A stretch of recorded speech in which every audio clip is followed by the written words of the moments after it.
pessoal, tudo bem com vocês? Se liga no Portal do Estudante e na TV Educação que vamos começar mais uma aula. Sou professora Conceição Alencar e começa agora sua aula de língua portuguesa. E na aula de hoje nós vamos ver um pouquinho sobre a estrutura das palavras, as desinências nominais. Então, só voltando para relembrar vocês que essa parte está relacionada à morfologia. A nossa gramática, ela é toda dividida em partes. A morfologia, a sintaxe, a estilística, a fonologia. A fonologia é aquela parte da gramática que vai estar relacionada aos sons, aos fonemas, às letras. A morfologia, a parte da gramática que vai estar relacionada à forma das palavras. E a sintaxe, que vai estar relacionada à função das palavras. Já na estilística, vocês vão precisar muito dela como recursos de escrita, recursos de comunicação. Então, fique muito atento, porque um conteúdo está sempre muito interligado ao outro. Morfologia é o conteúdo base, é um conteúdo muito básico. Então, desde agora, vocês precisam se acostumar com a morfologia para mais adiante vocês não terem dificuldade com a sintaxe, né? Vocês vão ver aqui que nós colocamos aqui um pouquinho da análise morfológica, mas apenas em relação às desinências nominais. Porque, na verdade, quando nós temos nas provas, faça a análise morfológica, faça a análise sintática da oração. Então, vocês precisam estar preparados. Se vocês não dominam o conteúdo de análise morfológica, certamente vocês terão dificuldade de fazer a análise sintática. Por quê? Porque na análise morfológica, a gente faz essa análise dos termos, das palavras, de forma isolada, palavra por palavra, né? Eu vou analisando, vou dizendo que é artigo, que é substantivo, o que é pronome, de forma isolada. Já na sintaxe, não. A sintaxe, um termo, ele está interligado ao outro. Alguns são dependentes, outro tem essa questão da subordinação. Então, tem que ter muito cuidado, porque quando a gente não domina a morfologia, dificilmente a gente vai dominar a sintaxe, né? Porque na sintaxe, um termo que era adjunto, que era artigo, lá na sintaxe ele já pode ser um adjunto adnominal. Na morfologia, um termo que era um substantivo, lá na sintaxe ele vai ser um sujeito. Então, a gente tem que estar muito ligado a esses conceitos que são iniciais, para que a gente possa ir ampliando os nossos estudos. Tá? Se você perdeu alguma aula, só ir lá na plataforma Gonçalves Dias, no portal do estudante, e rever esse conteúdo, porque ele tem toda uma sequência. Então, vamos lá começar sobre desinências nominais. Na verdade, é um conteúdo bem simples, né, relacionado à questão do gênero e do número, como nós vamos ver agora. Então, vamos lá, desinências nominais. As desinências nominais são os morfemas que, quando adicionados aos nomes, ou seja, substantivos e adjetivos, indicam sua flexão em gênero, masculino e feminino, e em número, singular e plural. Desinência de número indica o singular e o plural dos nomes. Exemplo, mesa, mesas, carro, carros, homem, homens. E desinência de gênero indicam o feminino ou o masculino dos nomes. Exemplos, aluno, aluna, menino, menina, marquês, marquesa. Então, turma, a desinência nada mais é do que isso. Ela serve para quê? Para indicar o gênero e o número das palavras. Gênero masculino e feminino, número singular e plural. Mais uma vez, eu reforço, que eu já reforcei nas aulas anteriores, que nós estamos falando em relação à gramática normativa. Nós sabemos que ao longo do tempo, nós vamos tendo muitas modificações no nosso modo de falar, no nosso modo de ver a vida, né? Então, atualmente, muitas pessoas não se identificam nem com o gênero masculino e nem com o gênero feminino, e daí surgem alguns pronomes neutros para tratar, relacionar a essas pessoas, mas vale ressaltar que aqui eu estou falando unicamente da gramática normativa, tá? Para que não fique essa dúvida em relação à gramática normativa e em relação a esses outros termos que estão aí em evidência e em desenvolvimento, em estudo também. Então, vamos lá, continuando aqui. Palavras invariáveis. Tenha atenção, pois existem palavras invariáveis que não se flexionam, não admitem desinências de gênero nem de número. Palavras que não aceitam desinência nominal de gênero: mesa, cadeira, cama, papel, janela, hotel, tribo, telefonema, cruz, igreja. Palavras que não aceitam desinência nominal de número: pires, lápis, ônibus. Então, muita atenção. a gente está falando de desinências nominais relacionadas a gênero e número. Então todas as palavras elas podem sofrer essa flexão? Não, nem todas as palavras. Por exemplo, mesa. Eu não tenho a palavra meso.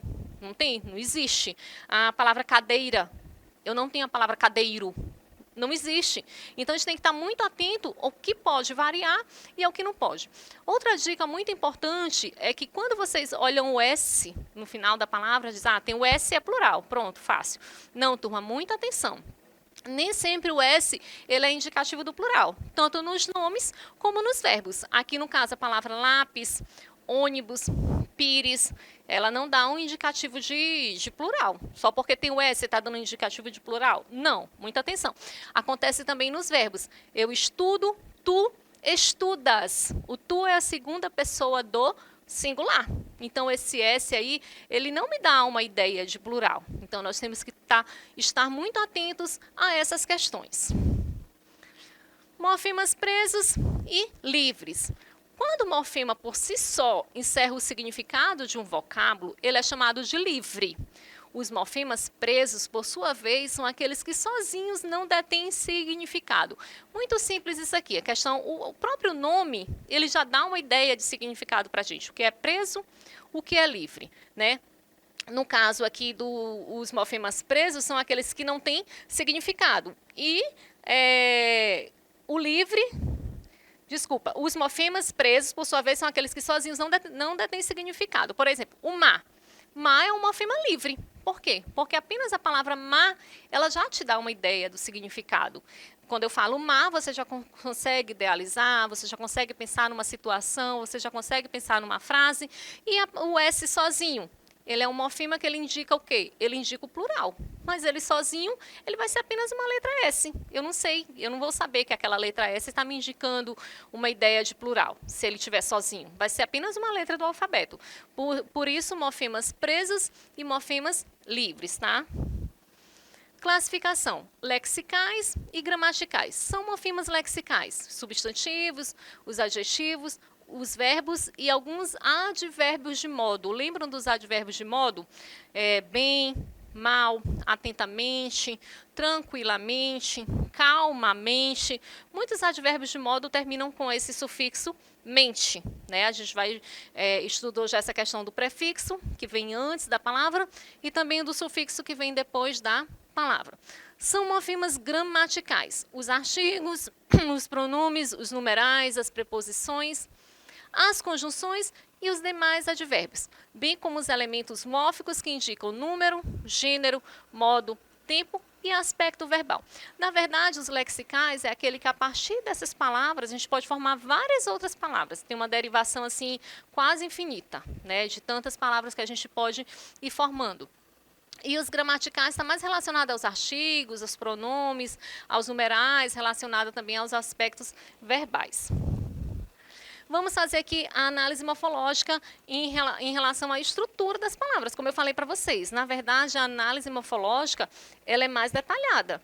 Quando vocês se depararem com uma oração e vocês tiverem que fazer a análise morfológica dessa oração, vocês vão ter que dizer a classificação gramatical de termo por termo dentro da oração. Tá certo?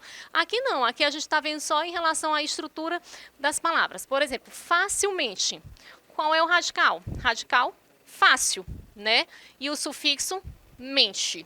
Então, aqui a gente teve apenas o acréscimo do sufixo. A gente poderia fazer muitas outras variações, né? Facílimo, facilmente, várias outras variações. E racionalmente, radical, racional, o prefixo i e o sufixo mente. Mais uma vez, lembrando que esse conteúdo ele é importante para quando vocês forem ver o processo de formação das palavras, que ele é o processo de formação das palavras por derivação ou por composição, tá? Então, fiquem atentos a isso. Traumáticos, o radical trauma, o sufixo tico e desinência nominal de número S, né? Se eu tiro o S, a palavra ficaria no singular. Então, marca aí a desinência de plural.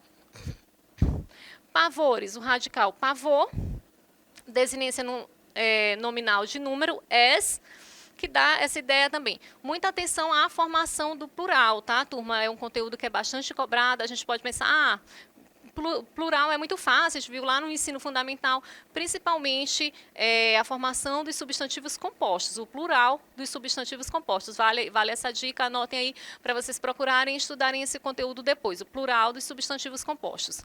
Medo, radical, né? E a vogal temática, o O, né? A gente tem as vogal temática verbais e as vogais temáticas nominais. Quando eu falo nominais, turma, está relacionado aos nomes. Quais seriam os nomes? Substantivos, adjetivos, tá? Então, relacionada a nomes. Continuando aqui na análise morfológica. Raras. Tem o radical, ra, né, até a letra R. A desinência nominal de gênero, o A. E a desinência nominal de número, o S. Por quê, turma? A gente pode fazer outras variações dessa palavra. Rara, raro, raros, raro. Então, posso colocar tanto no masculino como no feminino, posso colocar tanto no singular quanto no plural. Imaginamos, radical, image, a vogal temática a, o tema imagina, desinência modo temporal mos e desinência de número e pessoa s. Vamos só relembrar aqui o que é a vogal temática, né? No verbo, a vogal temática vai ser aquele que marca a conjugação. Quais são as conjugações verbais que a gente tem? Primeira, segunda e terceira conjugação. Quais são os verbos da primeira conjugação? Todos os verbos que terminam em AR. Cantar, falar, namorar, dançar, todos que terminam em AR. Seria a desinência verbal, né, da primeira conjugação. E os verbos da segunda conjugação? Os verbos que terminam em ER e os verbos que terminam em OR. Na verdade, temos poucos verbos com R. Compor, decompor, propor. Por que, turma, que os verbos da segunda, terminados em OR, pertencem à segunda conjugação? Porque antigamente o verbo por, ele era escrito poer. Daí vem essa derivação. Então, todos os verbos que terminam em OR também pertencem à segunda conjugação. E os verbos da terceira conjugação são aqueles que terminam em IR, né? Sorrir, falir e muitos outros, né? O que é o tema? O tema é o radical mais a vogal temática. Então, quando eu tenho o radical mais a vogal temática, eu chamo de tema. E as desinências para dar o modo e o tempo verbal, ou número e pessoa. Vamos aqui para o exercício. Vocês sabem que vocês vão encontrar muitos gêneros textuais ao longo das provas de vocês, né? Não confundam tipos textuais com gêneros textuais. Tipos textuais são características fixas, né? São características já que têm suas estruturas próprias. E dentro dos tipos textuais é que nós vamos encontrar os gêneros textuais. Os gêneros textuais, eles fazem parte do nosso dia a dia, do nosso cotidiano. São situações de comunicação. Na verdade, são situações sociocomunicativas. Então, vamos analisar esse aqui e vocês vão me dizer qual é o gênero textual. Bem fácil. Como dar uma voltinha num carrão que ainda não é seu? Test drive a go, né? Então, vamos ver aqui. Responda, que gênero textual é esse? Tá bem fácil, né, turma? Qual é o gênero textual? O gênero textual é um anúncio publicitário. E dentro do anúncio publicitário eu tenho qual função da linguagem? Qual é a função? Lembram? Nós já tivemos uma aula sobre a função da linguagem. A função da linguagem que eu tenho é a função apelativa. O que é a função apelativa? Aquela que tenta convencer o leitor. E é interessante que nesse tipo de texto, como nos anúncios publicitários, o modo verbal utilizado é um imperativo. Como assim um imperativo? Vocês percebem que no anúncio ele está sempre ali, conversando com o leitor.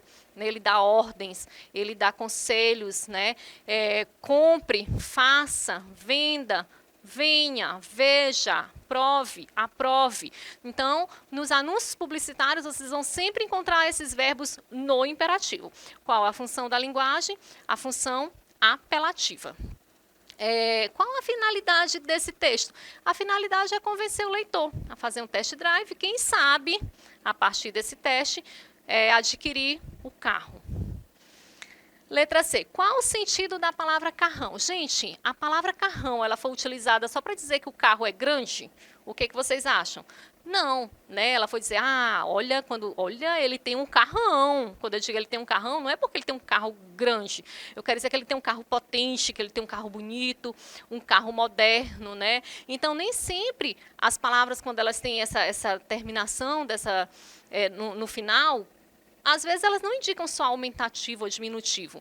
O mesmo acontece, por exemplo, na palavra diminutiva, quando eu quero usar de forma pejorativa. Às vezes eu uso para elogiar, mas às vezes eu também uso de forma pejorativa. Quando eu digo, ela é tão lindinha, eu estou usando para elogiar. Ela é fofinha, ela é lindinha, é um elogio. Agora, quando eu digo, eu que não vou sair com aquela gentinha, aí já não é elogio. Esse diminutivo aí passou longe de ser um elogio. Então, muita atenção a essas situações quando a gente encontra a modificação na flexão das palavras, o que realmente a palavra quer falar dentro do contexto. Letra D. Que elementos mórficos da palavra voltinha e carrão têm em comum? O que elas têm em comum? Tanto a palavra voltinha quanto a palavra carrão. As duas têm o sufixo, né? Uma ali dando uma ideia de diminutivo e outra dando uma ideia de aumentativo. Mas dentro do contexto elas teriam uma outra interpretação. Os elementos inha e ão nas palavras, voltinha e carrão, são morfemas que indicam diminutivo e aumentativo, respectivamente. Mas nesse contexto elas significam literalmente isso? Não, né? Nós acabamos de falar, né? Voltinha dá uma volta rápida, né? Uma volta para conhecer, uma volta de teste. E o carrão seria um carro potente, um carro moderno, né? Que vocês apreciem bastante, né? Então, nem sempre vai dar essa ideia aí de aumentativo ou diminutivo. Assinale a opção em que o vocábulo não apresenta desinência de gênero. Ele não apresenta desinência de gênero masculino ou feminino. Então, apenas um não tem desinência de gênero. Vamos ver. Primeiro. Incômodo, incômoda. Adulto, adulta. Analfabeto, analfabeta. Criatura. E aí, eu consigo modificar a criatura? Dá para colocar criatura? Vamos ver a resposta? Não dá, né, turma? Então, a única que não apresenta desinência de gênero é a palavra criatura. Ela seria o quê? Seria um substantivo sobrecomum. Ela é utilizada tanto para o masculino quanto para o feminino, como é o caso da palavra indivíduo, como é o caso da palavra criança. Assinale o vocábulo cujo elemento mórfico destacado não corresponde à classificação do A de pequena. Perfumadas, violenta, louca, criança, formosa. Ele quer saber em qual dessas opções diverge aí do que foi feito ali. Pequena, pequeno. Será que é uma variação de gênero, uma desinência de gênero?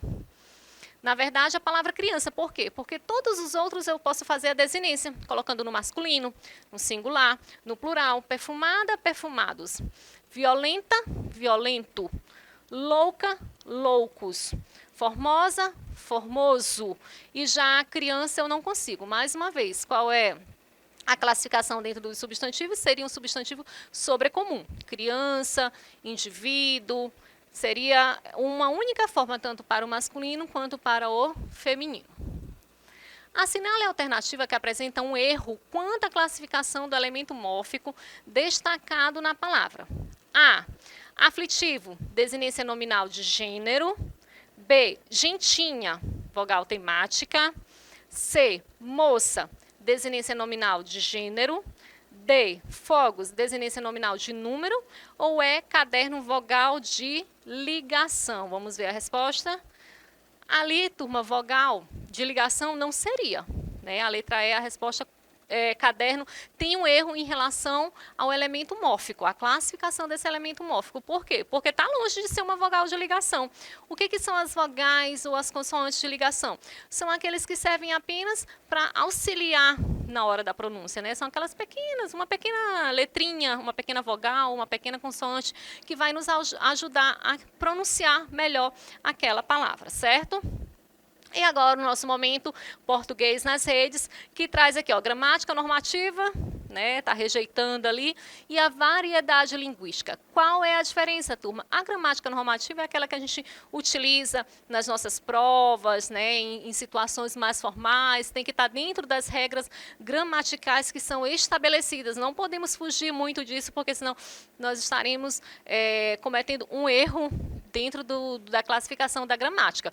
Já as variedades linguísticas, tudo é permitido desde que haja comunicação. Variedade em relação ao espaço, à idade, ao tempo. Então, são vários tipos de variações, tá certo? Aguardo vocês na próxima aula. Até a próxima!